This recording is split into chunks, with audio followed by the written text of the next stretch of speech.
Get ready for the show, it's about to begin.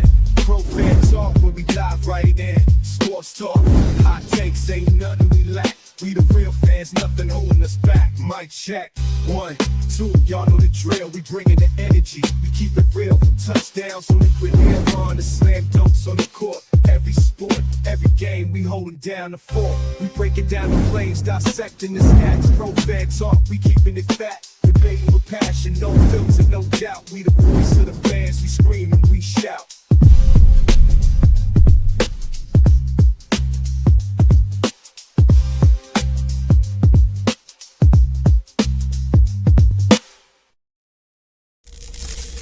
Get ready for the show, it's about to begin.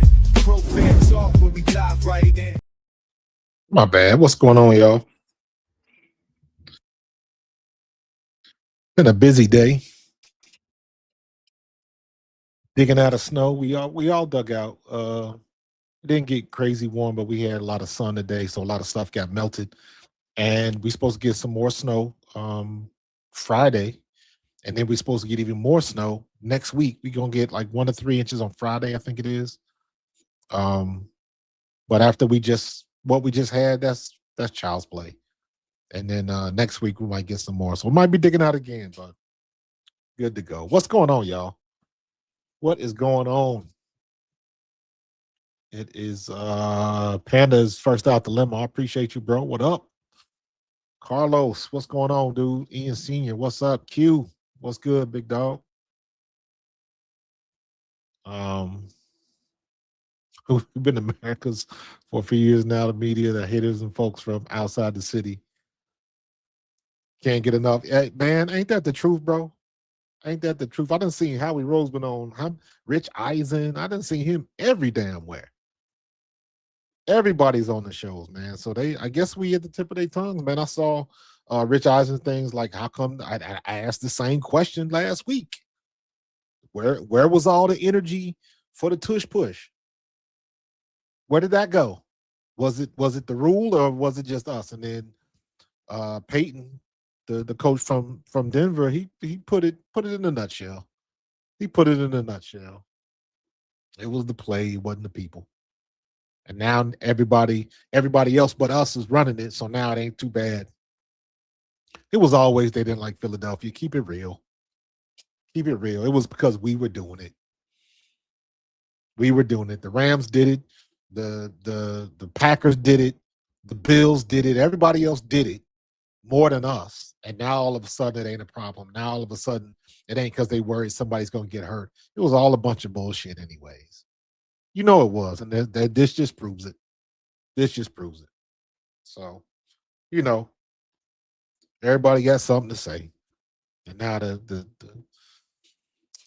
we done switched up on them.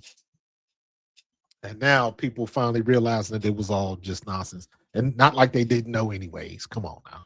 Let's keep it real. So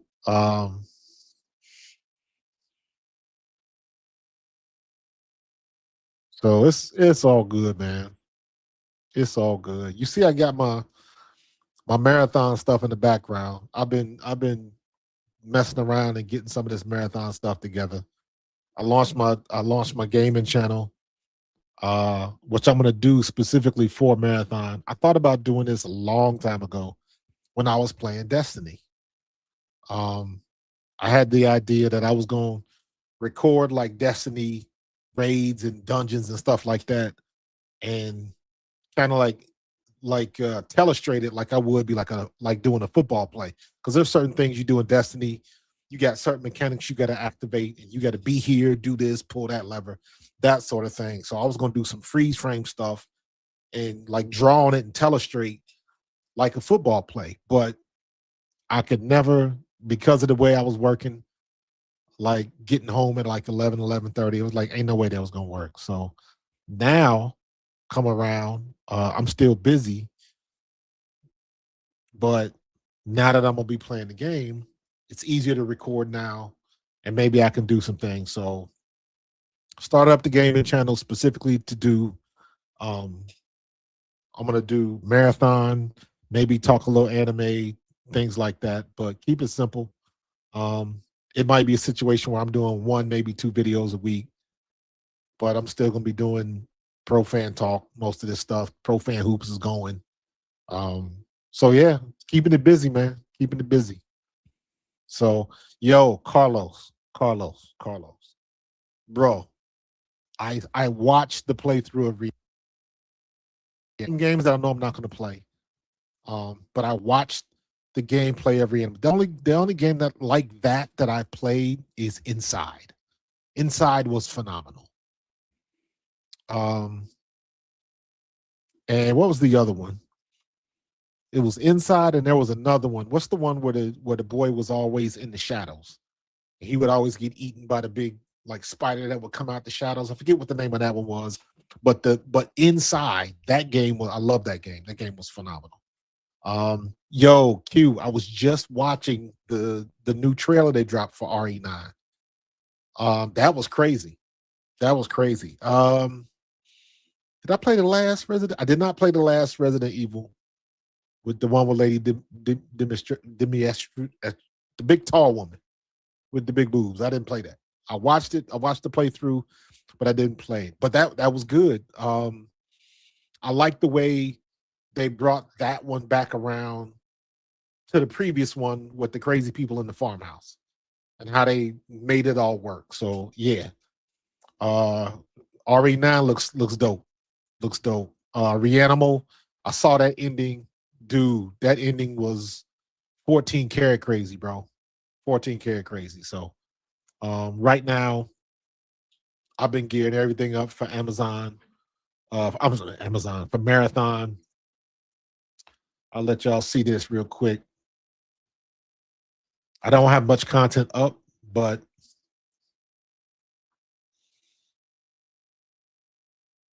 you see here. I'll let you in on this. So this is my game channel. This is the gaming channel. Back over there. So this is it, Coach Marcus Games. Um, that's it. It's gonna be all marathon stuff. Um, I got what?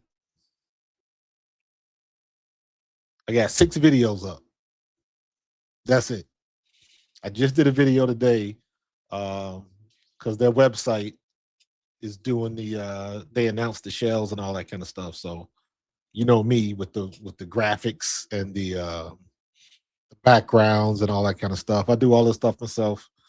Um, I will show you this though. This was fun to do.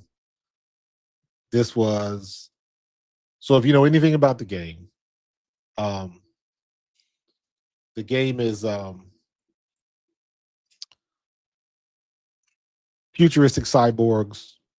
You fill in the blanks, but there are a couple of major corporations that are the heavy hitters in this world in this universe. So you got to figure out who you're going to do contracts for. So um, Bungie was very good at doing getting people involved, and you got to go to the website and you got to do this. Well, you could go to their website and do profiles. They ask you those psychological questions, and then based on your answers, they will pick which corporation you want to work for. I did like 3 of them, and I kept getting these. The 2 corporations was SciAc, which is Cyber Acme, and then SecGen, which is for Sekaguchi Genetics. So I ended up picking SecGen because SecGen is they're the company that's created this new technology to build these Android shells. So I took it a step further, and I announced that I would be working for Sekaguchi, but the way I did it was like an athlete declaring which college he's going to go to. So I had a prepared statement and all of that kind of stuff. It was fun. Um, so this is what I came up with.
There we go.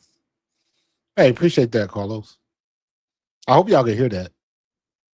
I had it. I had it up as loud as it could go, and it was registered on the meter. So I hope that that came through. So, so yeah. What GPU are running? I need some suggestions. I built my PC a while ago. Um, I built my PC a while ago. I got a GeForce 30. Was it 3080? I got a GeForce RTX 3080. I got a Threadripper processor. I got what 64 gigs of RAM. I built that PC because I knew I was going to be doing a lot of 3D stuff on it. Um, so yeah, I've had that one for a while, and I play it on Steam. So that's the way. That's the way I'm gonna go. I got to do some tests tonight and tomorrow. Tomorrow's the server slam, so they can test the server. So I'm gonna be doing that tomorrow. You got to think bad. Yeah, you might need a little bit more than that. But the game, there's a build of it that's an early release tomorrow, and they're gonna open it up to doesn't cost you anything. You don't have to pre-order. You can play, so they can test their server. So I'm gonna be doing that tomorrow night. It's only open for what 2-3 days, something like that, and then the game actually launches on March 5th. I've already pre-ordered it. Um, so I was a big Destiny player. It's Bungie, same company. And even watching it, a lot of the Bungie DNA is in this. So I'm excited for it, man. So I'm excited for it. So yeah, I'm trying to get I got a Twitch account that I've never used. So I'm gonna try to stream it on Twitch and do some stuff on I don't know if I can do it on StreamYard. I haven't even crossed that bridge yet. I've been so busy. Um this storm screwed everything up because the time I would be taking to do a lot of stuff to get this prepped so I can stream the game. I was digging out and doing all kind of stuff. So um, the goal is to get a Twitch stream going, but I am gonna do some live streaming and stuff like that. I'm not gonna be doing like I can't do the old Destiny 2 days where I'm up till 4 o'clock in the morning running a raid trying to kill Crota or nothing like that. Them days are done, man. I'm too tired for that. But it looks fun. The artwork is phenomenal. And that's what always gets me with the stuff. You see the stuff that I do with the graphics and all of that. I'm always about the artwork. The story's got to be good. That's the kind of stuff that interests me. So I'm looking forward to playing it. It should be fun. And let me say this: I am not a very good PvP player. I am not. When I used to play Destiny 2, and I used to play with my crew at the Apple Store, and we used to do Crucible and Iron Banner and all of that kind of stuff. I used to get my ass handed to me. I was so bad they used to laugh at me. Guys on my team with 15, 16, 17 kills, I got 3. Like I was horrible. But some of the mechanics in the game when you had to do Crucible and all that kind of stuff to, you know, get to do guns and Ingrams and all of that kind of stuff. So exotic Ingrams and so yeah. So Marathon is a PvP game first and foremost. So I am going in with the knowledge that I am probably for a good while, I'm going to get my ass handed to me, and I'm okay with that. One of the things that I'm going to do is I am going to try to play this on with keyboard and mouse, not the controller. Um, so we'll see how that works. But I'm gonna have some fun though. I'm gonna have some fun. So uh I wouldn't call myself a hardcore game streamer. I would not. I used to play. I would find games that I liked, and I would play those. I was not somebody that played a lot. Like um, when I first got. Well, I consider myself an OG gamer. not a hardcore gamer. There's a difference. I can go back to when I had a Magnavox, and this is before Atari. I had a Magnavox, then I had Atari, then I had ColecoVision, then I had I used to play my uncle's. He had an Atari computer. The first video game or the first adventure game I ever played was Ulysses and the Golden Fleece.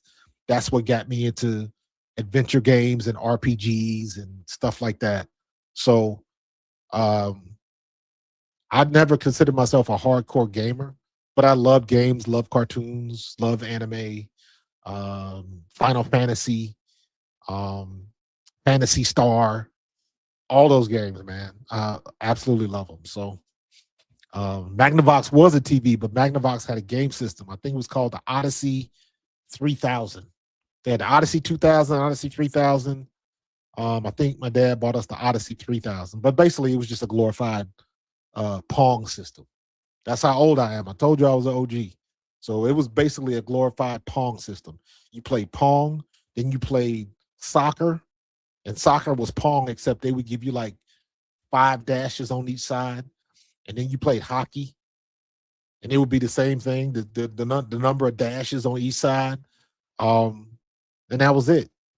And you thought that was great. And then Atari came out, and then ColecoVision and television and computers, all that kind of stuff.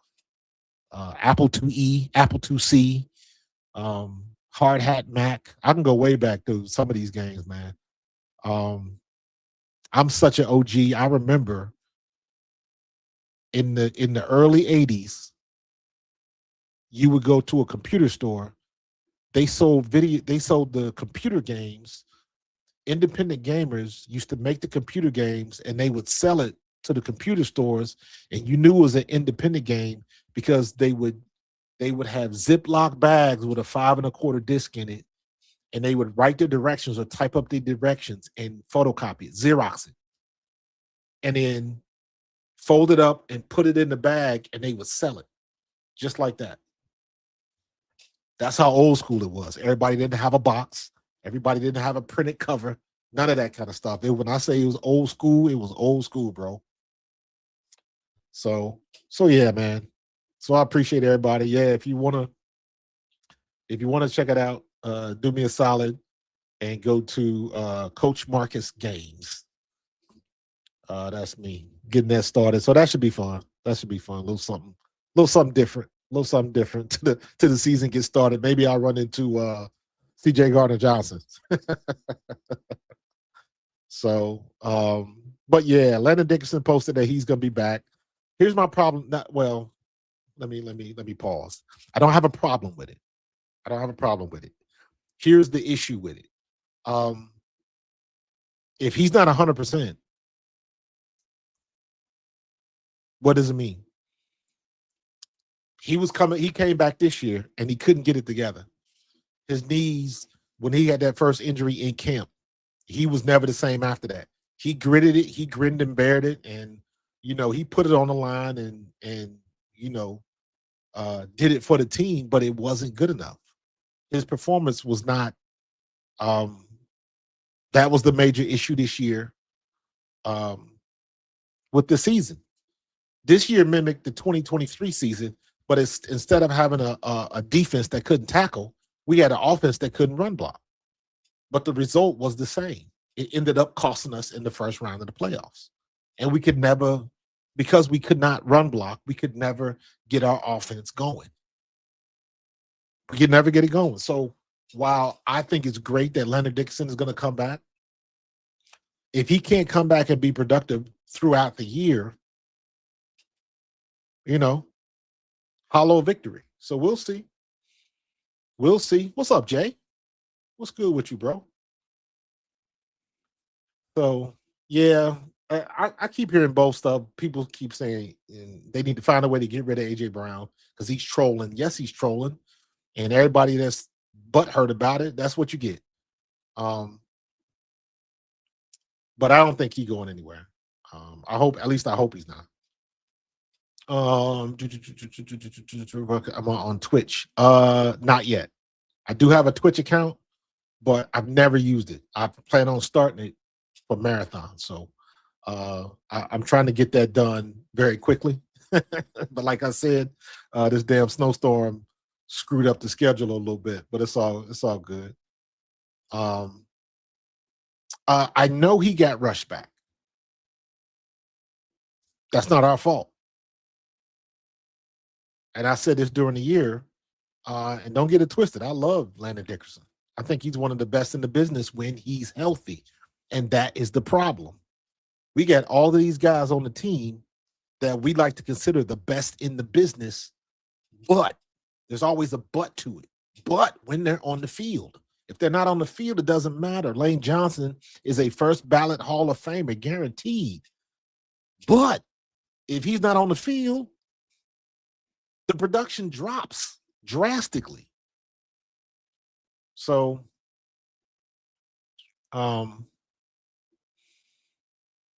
it's bittersweet. I'm glad that Lane Johnson decided to come back. I'm glad that he didn't, crash out when Stoutland left, because it's bigger than Stoutland. I didn't want Stoutland to leave either, but he's gone. So now what? Now what? Somebody else got to take his place. They got big shoes to fill.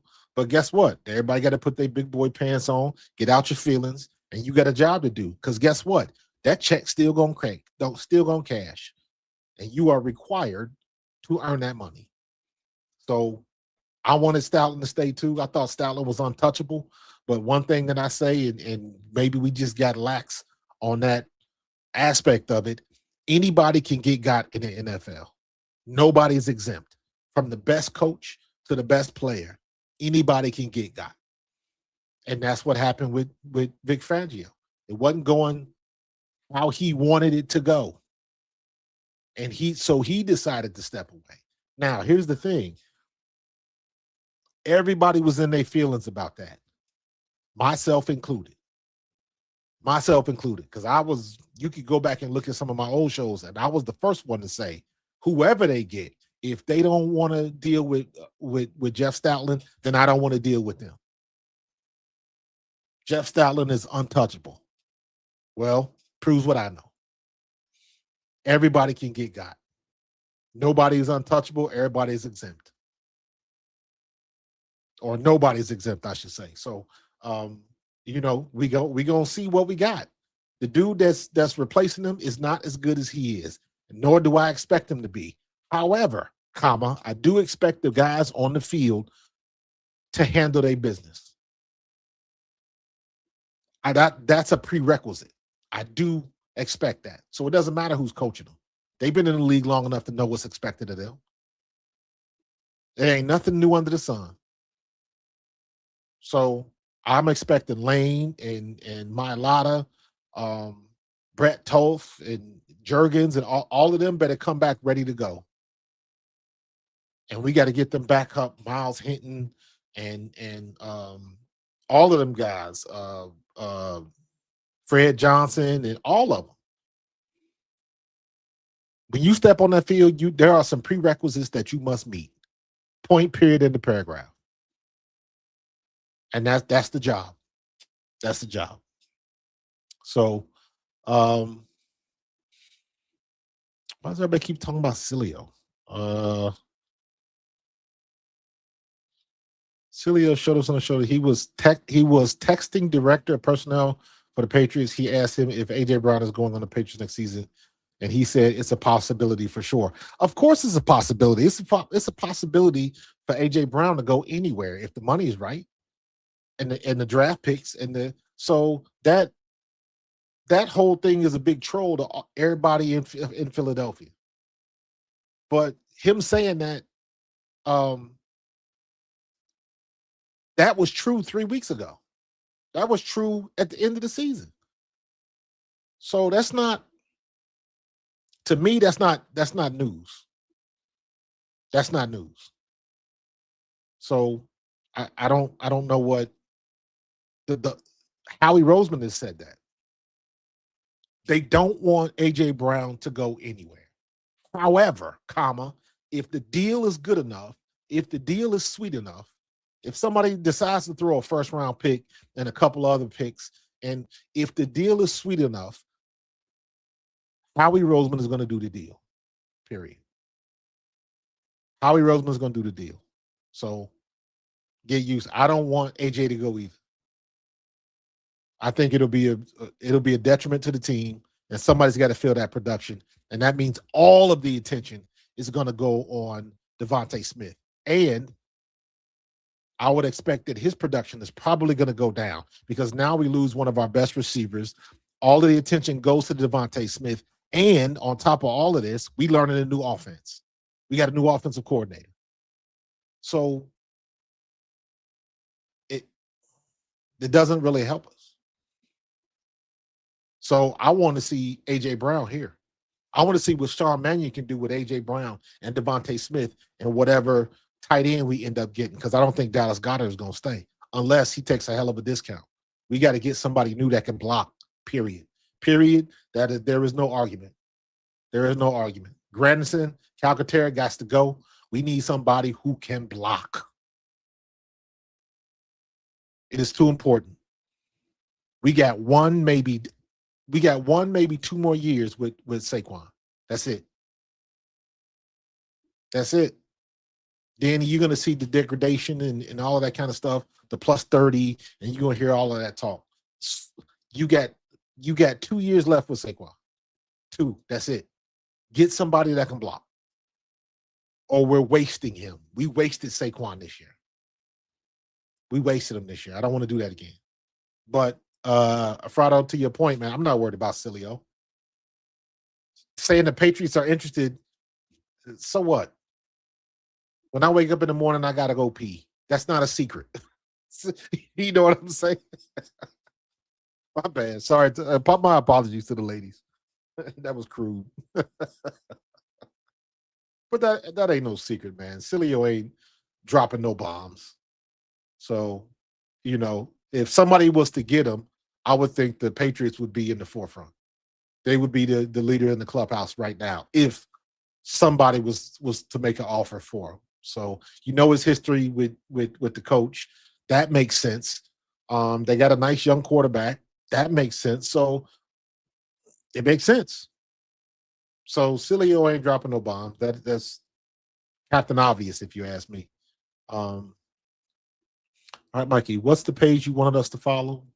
My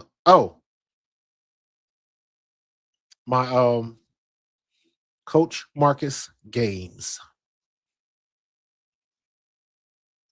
Should I put it Coach Marcus Gaming? Nah, Coach Marcus Games. Kind of like Coach Marcus Games 2, as well as all the other stuff he does. So Coach Marcus Game. That's it right there. So check that out. Drop me a sub, and we'll keep it moving. I appreciate it. So yeah, I don't. So you know what, man? Cilio was sometimes Cilio. He gets some good people on there because Cilio is one of them. This is what it is. Cilio is one of those dudes that knows everybody. Dan Cilio is like the big Dom of radio and YouTube. He knows everybody. He knows coaches. He knows players. He's got a roster of people that will talk to him, that are willing to talk to him. So that there's something to be said about that. But just because he has all of those people doesn't necessarily mean he's always right. And just like I say about WIP and 97.5 and ESPN and Stephen A. Smith, just because they got the loudest voice does not mean they know what they're talking about. It doesn't mean that. And here's what I've learned, especially as long as I've been doing YouTube. Sometimes you can get so much information that it's hard to focus in on one thing. You can't see the forest for the trees. There you go. There you go. Because now I've been doing this long enough where my ear is tuned to know when somebody is not necessarily legit, but tuned into us, to Philly. I've seen people on K Adams. Y'all know I love the K Adams show. I saw Andre Andrew Whitworth on there. This was early in the season when he was talking about they were talking about the Eagles offensive line and some of the stuff he said. And I was like, out of all the people that I would expect to understand and empathize with what's going on with Philly right now, I would expect the Hall of Fame offensive lineman. And even he had got caught up in the public narrative, and he didn't know what he was talking about. He had the audacity to say, Saquon just needs to run a little bit harder and stop trying to bounce it outside. And I was like, what? Like, clearly you didn't watch the games. Clearly. Because if you, being a Hall of Fame offensive lineman, looked at any of one of our games, the glaring elephant in the room was how bad our run blocking was. And that wasn't hard to see. So it is, to me at least, it is very easy to listen to these guys on the radio and on TV. And I can know, did you watch the games, or did you have a production assistant shove a bunch of notes in front of your face? You have no context with what you're talking about. You just know the stats are right. The stats are always right. The numbers are always spot on. But if you don't have context for the game, you sound like an idiot. Case in point, when Whitworth is talking about Saquon's not running hard. Like, give me a break. So it's very easy to tell who is dialed in and who isn't. It's very easy to you get that from Cowherd on down. Cowherd is always funny because Cowherd will put out a bunch of stuff, so he always gives himself an out. He'll talk bad, and then he'll have one nugget of positivity, and then he'll use that one nugget like, I said he could do this way back when. Like, yeah, but you also had 30 minutes of ripping him.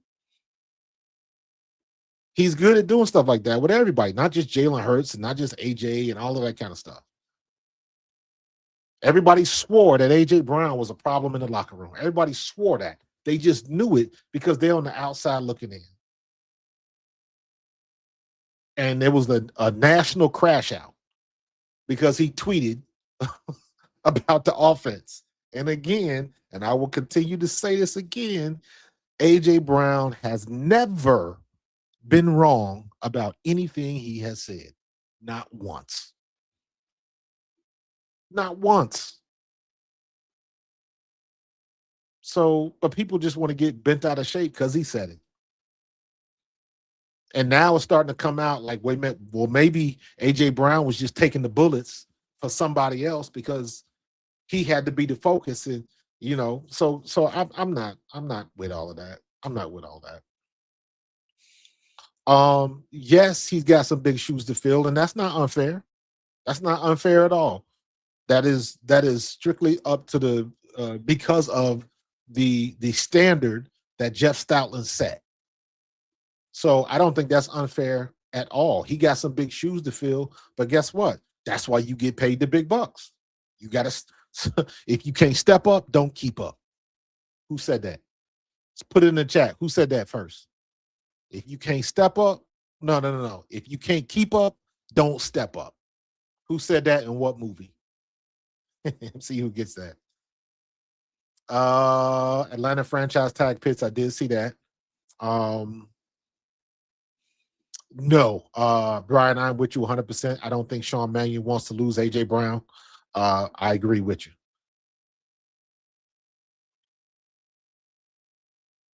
Mannion schemes deal with tight ends, so maybe we will have some on the team. Yes, we will have some. The only thing is, who are we going to get? We got to get we got to sign a vet. I don't want a draft pick, although we might get one in the third or fourth round. Let's go get one of these free agents that can play right now. We need a plug and play tight end for sure. What's up, Chris? It's all good, man. Never late. Always on time, man. Always where you're supposed to be, bro. Yeah, Philly's interested in guys that's gonna make the team better, and Howie knows that. Y'all know how I am about Howie Roseman, man. I got supreme confidence in him. Leave him alone. Leave him alone. It is not up for me to agree to disagree. This man's out. His batting average is stellar right now. It's stellar. Not and there's not a GM that can bat 1,000. But if I'm gonna put it in that context, man, listen, Howie Roseman got to be batting like 648, something like that. He batting in the 600s. So leave him alone. I don't care if you don't like it. He makes some picks and stuff I don't like. But at the end of the day, that's the dude that made it happen. That's the dude that made it happen in 2017. That's the dude that made it happen in 2022. And that's the dude that made it happen in 2024 that got us that second chip. Leave Howie alone. Bruh, you got it. I trust you. Period. Thanks, Mike. Appreciate you, bro. You know what? I gotta reach out to D Gun. I would consider D Gun a friend. I've been on his show when he was on Jacob Media. I was on that show three or four times. That's how I ended up meeting Tone that I do the Bald Eagles podcast with. That's how I met Tone on that show through Barrett and all of them. So yeah, I'm gonna have to try to get D Gun to come on the show. D Gun's a friend. Yeah, that's a lot of stuff, man.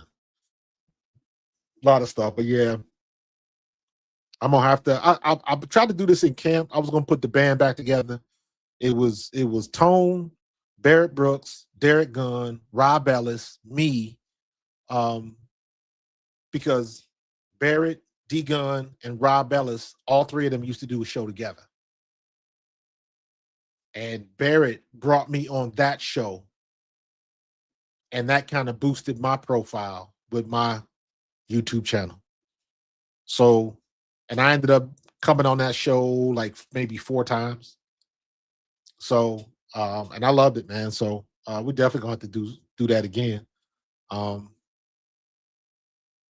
If I'm trading AJ to the Patriots, I need a first, a second, and Gonzalez. I ain't mad at that. The price is high for AJ Brown. The price is high. Absolutely. So Cilio talks off of emotion. He does like have something good to say. But in my opinion, Cilio has that attitude where because he knows so many people, he act like can't nobody challenge him. And he comes across sometimes, not all the time, he comes across sometimes like can't nobody tell him no, or like that attitude, like you don't know what you're talking about. I know this person, I know that person, I know this person, I know that person. So I know more than you. You can't tell me I'm wrong. And that don't jive with me. Because that don't have nothing to, who you know has nothing to do with whether you're right or wrong on a point. So Stephen, you know what? I got a lot of respect for Stephen A. Smith. But now to the point, and this is just a personal thing with me, I can't stand people that yell all the damn time. That is a irk with me. Like the other, I think I was talking about on the stream, Stephen A. Smith, and we got on the subject of YouTube and who's the guy, Kai Cenat. That dude, oh my God, he irks the hell out of me because all he does is yell. All he does is yell. And sidebar real quick, what is up with all these damn YouTubers? All of a sudden, and maybe this is just the content I'm getting. Why are all these young YouTubers deciding to try these old heads and these MMA dudes coming out, acting reckless and being disrespectful, and then get mad when somebody smacks them in the face? What is that? I don't know where that came from.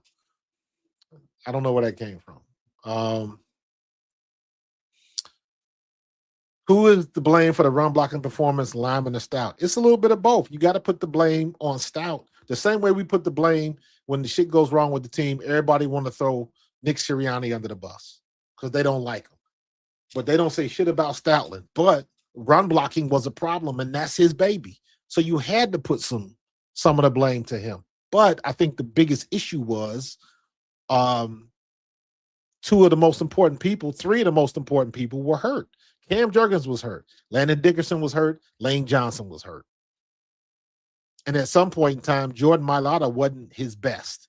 So it just, we were never together. We were never 100%.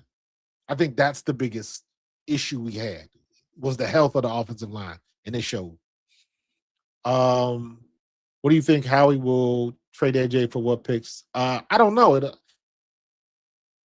First or a second or a high second, something like that. Is like the price is expensive. And that's one of them things where listen, the price is the price. What you want to do. But like I've been saying, if they find a way to get rid of AJ Brown, if they find a way to trade him, whoever you bring in, they have to produce immediately. They have to produce immediately. We cannot afford to lose that production. We can't. So the price has got to be high. Everybody's is kind of at the same at square one again because we got another offensive coordinator, and this is not going to be a rehash of Nick Sirianni's system. We doing something different. That's the other thing. So maybe that's the reason why AJ wants to hang around a little bit. It's got to be different. Man, you ain't going to run all of that same shit that Patullo and Nick Sirianni wanted to do. So isn't it funny now? And I heard this twice. Maybe it was the same. It was the same interview, but somebody was asking about, talking about Nick Kevin Patullo and how smart he was and all that kind of stuff. And I was like, smart has nothing to do with it. Smart has nothing to do with it. What it has, being a coordinator, the most important thing is, can you think on your feet? Can you adjust in real time? This has nothing to do with how smart somebody is. It has everything to do with being able to look at a situation on the field in real time and act accordingly right now. You don't have time to think about it. You don't have time to calculate it. You really don't have much time to work out the equation. You got to come up with an answer or a rebuttal or a response immediately. And I think that's where Kevin Patullo struggled a little bit. Not all his fault either, because in my opinion, if the offensive line could run block, Kevin Patullo still has his job.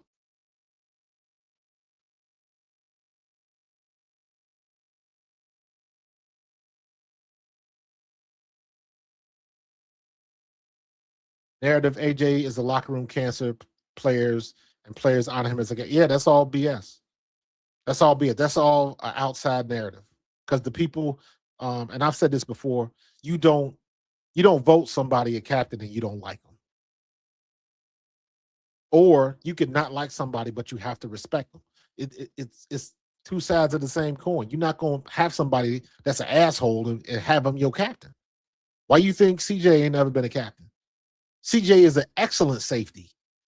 Hard hitting, don't take no stuff, will get up and talk in your face. That's the type of dude that you want leading your team. But that aspect of it, he's still too wild, in my opinion. Ain't no reason why that dude shouldn't be a captain somewhere. But when you got that C on your chest, you're held to a different level. And a lot of people don't want that responsibility.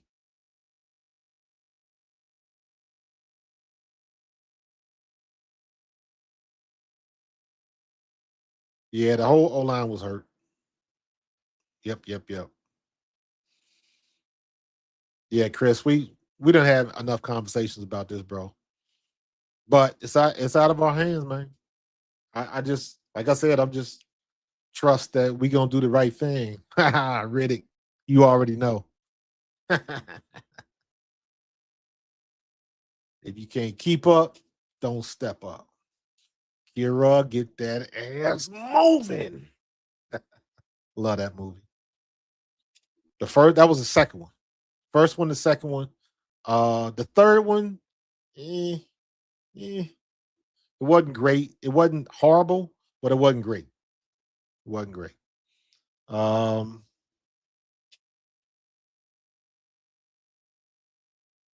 Yeah, that was a lot of that. My Lotta said, you know what? After the whole thing with the book, AJ Brown just became low hanging fruit. He became the focal point of what everybody thought was wrong with the offense. And then all of a sudden, and I still don't understand this, everybody defaulted to diva behavior. And I was like, huh? Do we have selective amnesia? Did we forget what Terrell Owens looks like? We were in the presence of the ultimate diva wide receiver, and this ain't nowhere near that.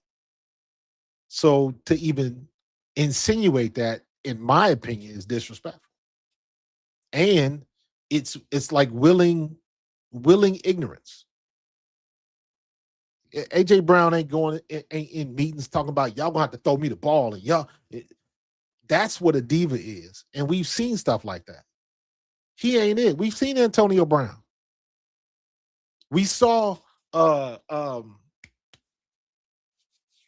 what's your boy up in Cleveland? What was the dude up in Cleveland from the Giants? The receiver for the Giants ended up going to Cleveland. And then him and Baker Mayfield couldn't get along. And then remember his dad was in the stands filming the games and was breaking down film and put it on YouTube like, listen, who damn it. I can't, why am I blanking on his name? Somebody put that in the chat, please. Y'all know who I'm talking about. OBJ. Thank you. Odell Beckham Jr. Thank you. You get in them situations, and if it ain't going, that's diva behavior. But at least, maybe not so much for Odell when he was in Cleveland, because he was right. That's another situation where he was right. And I don't know what that was. So funny how they block out AJ Brown's positive things when he says about the Eagles on ESPN, but they showcase, of course, he low hanging fruit, bruh. Low hanging fruit. You 100%. Christian Parker. Yeah. But I mean, we'll see. I mean, that's on every team too. There's always somebody on the team that you don't get along with. That comes with the territory. You ain't gonna get along with everybody. And you don't have to. All you gotta do is we ain't gotta hang out together. All we gotta do is when we get on that field, everybody facing the same direction and we about business. That's it. Now, when you go back in the locker room and you leave and you go do your day-to-day, I ain't got to talk to you and you ain't got to talk to me. But when we on that field, I can make you some money and you can make me some money. That's the way you got to look at it. Never business or it's never personal, it's always business. And you remember C.J. Gardner-Johnson said it himself. He said he was in his feelings. You can't make it personal. It's always business. Always. I like CJ, man. I like CJ is a underrated hitter. The way he's physical. Now, yes, he can get beat from time to time. He can be a little bit too aggressive and all like that. But who doesn't? Name me a safety that is not like that. Name me a safety who doesn't get beat. So I will take his positives over his negatives. So, you know.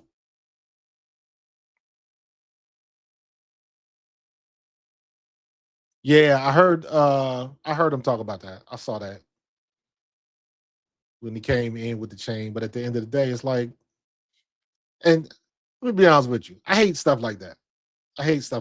Like, why you got to tell the story now? You know what I'm saying? Why you got to tell the story now? Keep that one to yourself. You know what I mean? So it's all good. So, yeah. But we just got to get the offensive line together. I think this new offensive line coach will be fine. You like it's not rocket science teaching the O-line. The O-line needs to know the most efficient way to block a scheme, a defense, a blitz.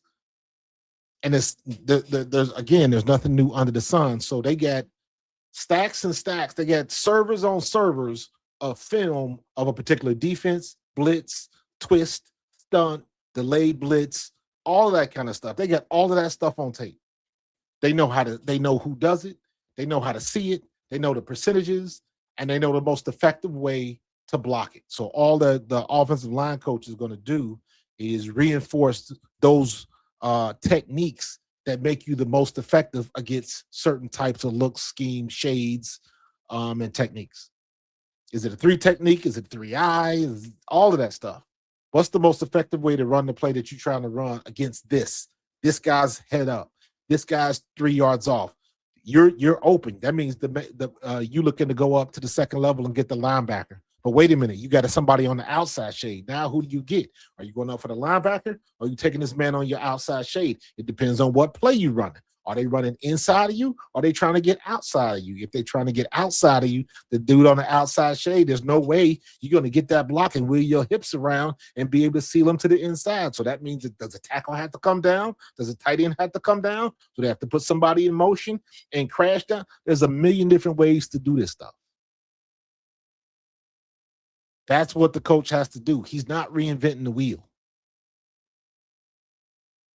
Just like any good teacher, he has to find a way so the guys on the field can remember it, have the muscle memory, and execute it when it comes time to execute. That's what he has to do. Jeff Stoutland was a master at that. Doesn't mean that this new guy can't. Doesn't mean that he can't be. So I think rightfully so, Jeff Stoutland has set the bar extremely high. But it doesn't mean that the new guy can't meet it. Because you know what? If Saquon gets another 1,400-yard season, I would say he did pretty good. So, but we're going to wait and see. We're going to wait and see. So, it's a lot of stuff going on. Tomorrow starts the meat and potatoes of the combine. And you know what? Just watch the 40. That's all you need to see. Everything else at the combine is nonsense. Everything else is nonsense. You want to see the 40, and to be honest with you, the 40 is kind of nonsense. Because rarely are you going to see somebody running a straight line. That rarely happens in the league. Track speed, football speed, 2 different things. My best 40 time was a 4.48 at 205 pounds, 4.48. But when I was on the field, couldn't nobody catch me. That's why I broke the records. Couldn't nobody catch me. So watch the 40 just to see who's got great speed. If I'm looking at the DBs, if I'm looking at the DBs have to be under 4.4. Optimally. That's what I'm looking for. 4.4, that's why Quinyon Mitchell was so appealing. Quinyon Mitchell ran like 4.38 or something like that. And he's also 6'2". So now you got the size, you got the height, you got the long arms, you got the wingspan. Oh, and by the way, he runs a 4.3. So if I can get the size, if we looking at DBs got to be at least 5'10". I don't want a defensive back that runs a 4.2, but he's only 5'8". I don't need that, because that means somebody can, even though he'll be able to outrun everybody, he can't outjump everybody. So you got to look for different things. This year, I'm looking at all of the tight ends, and I'm looking for a bigger tight end. I don't want I'm not looking for the super athletic wide receiver that just happens to be big enough to play tight end, because we need a blocking tight end. So I need a tank on the end of the line of scrimmage. I need an Antonio Gates looking like Joker.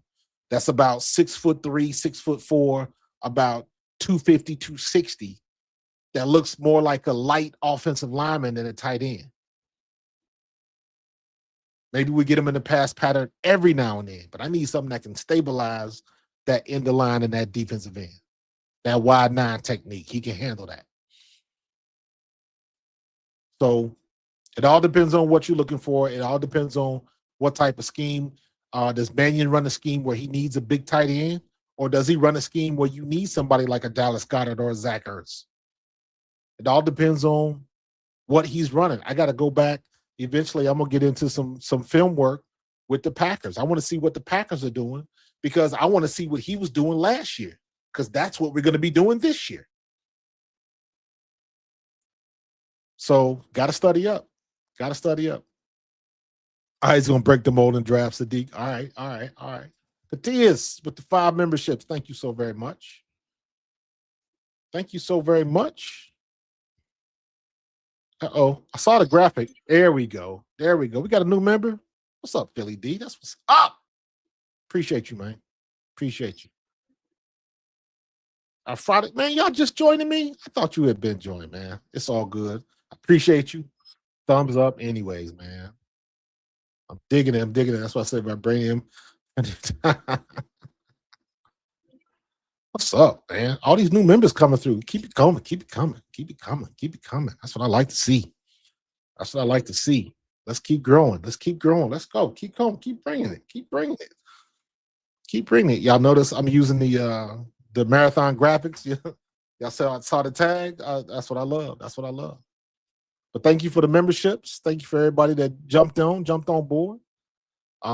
Green Bay uses 2 tight ends. Yes, they do. So it'll be interesting to see what we do with it. So, damn, I was gonna say I'm gonna cut this short, but we had an hour already. So I promised my wife I was not gonna be long tonight. So I'm not because I see a couple of late nights coming up this week because of the marathon thing. Yeah, we're gonna get up out of here, man. So I appreciate y'all, man. This is a good conversation. Pay attention tomorrow. Like what to look for in the combine. Honestly, we watching the 40 times. When they do the quarterback drills and stuff like that, ain't really much you're gonna see. When the offensive line do their thing, you can kind of get a good sense of which of the big guys can move their feet. Always look at the linemen. Always look at their feet. Don't worry about nothing else. Don't worry about how many bench presses he got. Don't worry about none of that. The only thing when you're looking at the offensive lineman drills and the tight end drills, watch their feet. That is the most important thing. If you manage to come across offensive lineman and they talk about he either used to wrestle like Lampkin. Why you think Lampkin is so good at 5'11"? Because he was a college champion as a wrestler. So if they wrestle, if they played soccer, or if they did martial arts, usually you see the wrestling and the soccer. That should let you know that person has great feet. That's what you're looking for in the big guys. You got to have good feet. That sets the tone. So kickers, punters, D-line. Okay, so you be watching the D-linemen. Watch their feet. D-linemen, watch the feet and how quickly they can extend them arms when they go against the dummies and they go up against the one big, machine. How are they looking when they extend their arms and get positioning? Because you can, maneuver and get position and stuff like that. So we'll see. But it'll be fun. Watch the 40 times, see who runs the 40. Maybe you get another Jordan Davis at 268, 270 pounds or 300 plus pounds that's running a 4.7. If they got anybody that's close to 300 pounds running anything under a 5 foot, pay attention. So But all right, y'all, I'm gonna get up out of here, man. I got a lot of marathoning to do and get some stuff ready. So I appreciate everybody jumping on and subscribing to Coach Marcus Games. I appreciate you subscribing to me here. We're gonna keep this thing moving, man. I gotta find me, see if I can do another curling video and reach 160,000 views like I did before. So we on the move, we getting it done. Hopefully we don't get too much snow.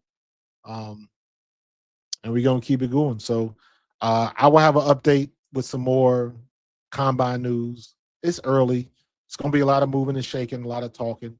So maybe we'll have some breaking news coming on, but I would think that that stuff is going to be kind of eased out until we get closer to the draft. When we get closer, when we get about 2 weeks away from the draft, that's when you're gonna start really seeing things move. All right. I'm gonna get out of here. Katea's mom, thank you again for the memberships. I appreciate you. Everybody that's jumping on board. The squad is always growing. All right. Y'all have a good night. Y'all be safe. I love you. God loves you. And as usual, go Birds.